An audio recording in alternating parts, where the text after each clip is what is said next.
Le cartilage est une surface qui permet de faire tampon entre les os au niveau des articulations. Avec le temps, ou à cause de pathologies, cette surface peut disparaître et entraîner des douleurs limitant la fonction articulaire.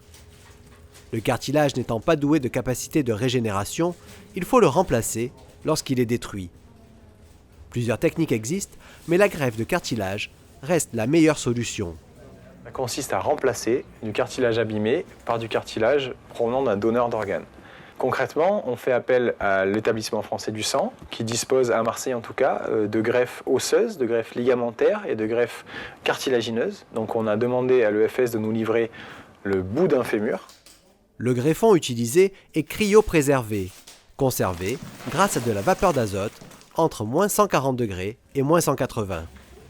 Ça détruit quasiment toutes les cellules, mais par contre on garde premièrement l'architecture osseuse, le substrat osseux qui va se recoloniser, que les cellules de la patiente vont recoloniser, et on garde la surface cartilagineuse, donc la céramique, intacte, puisque dans le cartilage il n'y a quasiment pas de cellules, donc la mort cellulaire de cette structure-là ne va pas poser des problèmes majeurs, et surtout il n'y a aucun risque de rejet dans cette stratégie-là.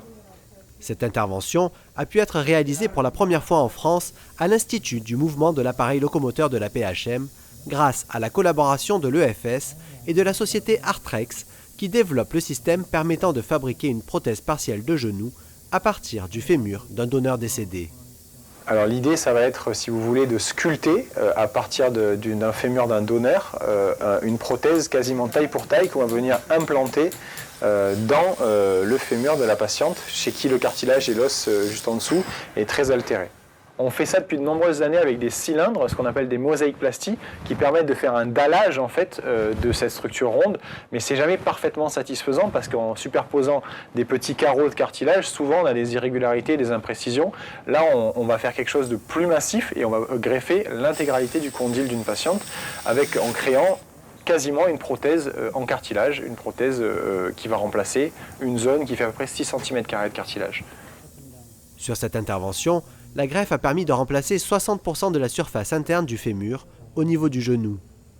Alors le rendu, je pense, sera plus satisfaisant à courte échéance. Sur le long terme, c'est des greffes qui doivent s'intégrer. Donc on a toujours une certaine incertitude sur l'avenir à 5, 10, 15 ans de ces greffes de cartilage. On pense que ça va tenir encore de nombreuses années, mais il faut, un, que ça s'intègre dans le genou de la patiente, deux, que le cartilage de surface ne soit pas détruit par l'usure à nouveau, que le système neuf qu'on crée ne soit pas à nouveau abîmé. Donc il faut enlever la pathologie. Là, en l'occurrence, c'est des dégâts méniscaux. Donc on va commencer par réparer les ménisques, puis on va greffer ce cartilage pour essayer d'éviter que la pathologie se reproduise et détruise la greffe.